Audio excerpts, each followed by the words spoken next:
Hello, so yesterday I was harvesting winecap mushrooms and my hands got completely stained. And the staining was from the spores. And it occurred to me, if this stain is so dark, imagine how many spores are in that, in my stained hands. And so I kind of looked it up and realized each of those winecap mushrooms that I was harvesting has about 1 billion spores. Yeah, and so each of those single spores can colonize an area. So I decided to show you how to use winecaps that you already have to spread the winecap love anywhere there's wood chips. Come join me in the chaos.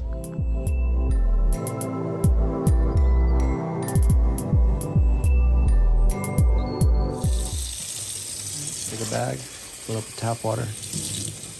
This does have chlorine in it, city water, so I'm gonna neutralize it. So here's my chlorine neutralizer, uses for aquariums.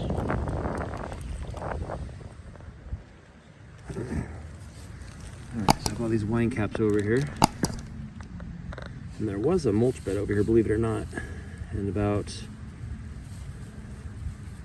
I don't know, a few months ago it started out being overgrown, but if you look really close down here, you can see the mycelium. Like, this mulch bed is completely, fully encrusted with this mycelium, which is amazing.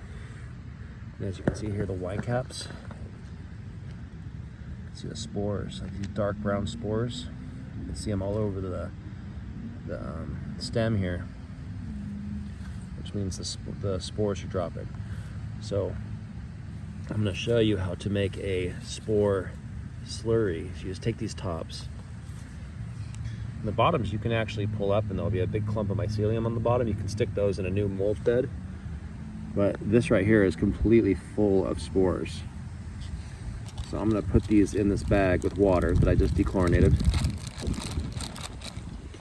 Let them soak in there for a little bit. And then once they've soaked in there for a few minutes, you can actually save them if you want. These ones are a little bit past, and I purposely did that because I wanted the spores. As these sit in this water for just a minute or two, you'll see the water change color to like a light brownish color. So all those spores are going to accumulate in that water.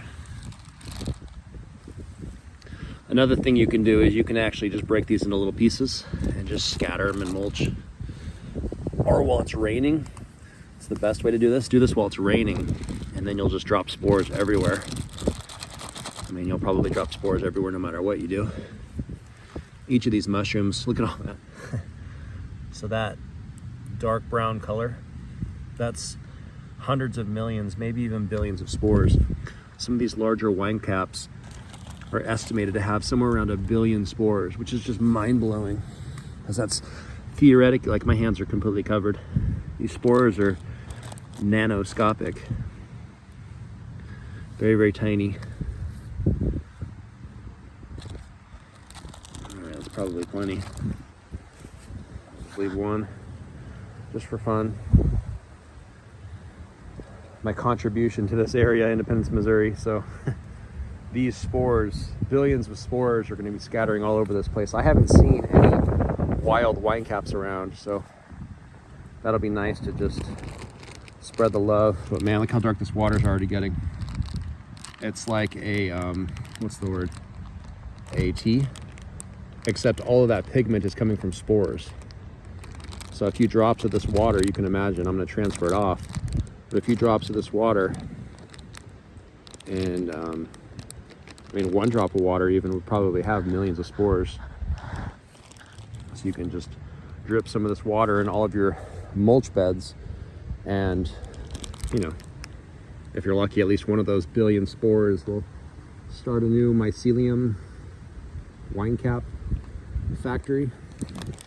But I got those free chip drops. The city here drops off free mulch, so I just dump mulch everywhere. And I bought one of those bags of mycelium, which is like 30 bucks, and just put little handfuls in each of these areas. And a lot of them took off. Not all of them, but a lot of them. But the ones that didn't take off, I'm gonna pour some of this new specially created water. I mean, I wouldn't save it for very long. I looked online and it says these spores can stay viable for a while, but once they're hydrated, I don't think they'll last forever. But if they're cool, I would guess 24 hours should be okay. But I'm just gonna transfer this as soon as I'm off camera to another bag and go around like Johnny Appleseed, but I'll be like Johnny Winecap Seed, I guess. Normally you'll harvest your wine caps before they get this old. I purposefully wanted to wait until they were, until they already had a chance to blow spores all over the yard. Once they get about this old, they're nearing the end of their spore dropping phase, and I can still use these for soup, so these are still viable for food. So that's what I'll be doing. I'm gonna go transfer this.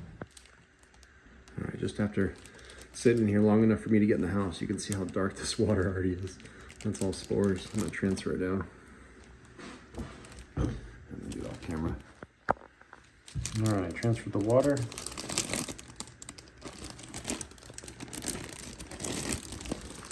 There's still a little in there, but look how dark this is. It is all spores.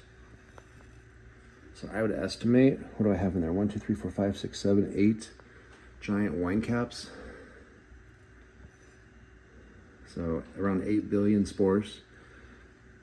I'm gonna go pour a little dash of this in each of my wood chip piles here in a moment. Thanks for joining me in the cast.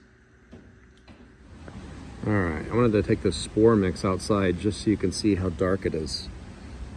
And the sun's not out, but that's pretty insane how how pigmented that is.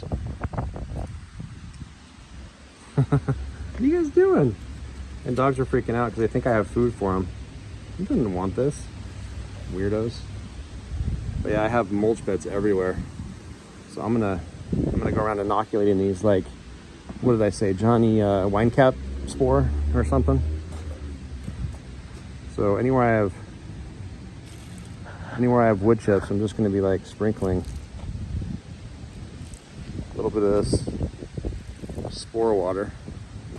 This is actually the perfect time to do it. Well, the more perfect time would be while it's actually raining, because then if there's any viable seeds that don't, drop into the mulch, then the rain rinses them down into the mulch and puts them in whatever spot gravity wants to take them.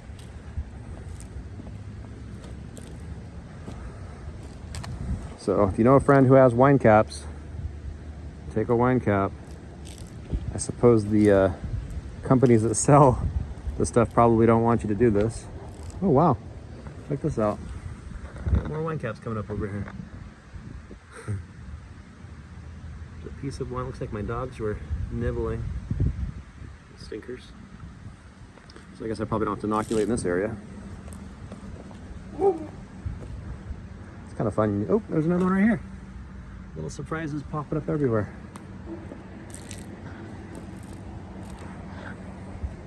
But yeah, once you get one in your yard and the wind starts blowing and start doing stuff like this, you'll have these guys coming up everywhere. Assuming you like mushrooms.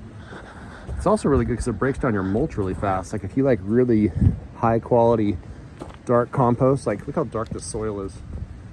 I just make these little barriers and inoculate them. Another reason it's good to spread these spores too is you get more diverse genetics in your wine caps, which basically means if there's a strain that's more successful in your climate than another strain, natural selection is going to cause the one that's the strongest to survive.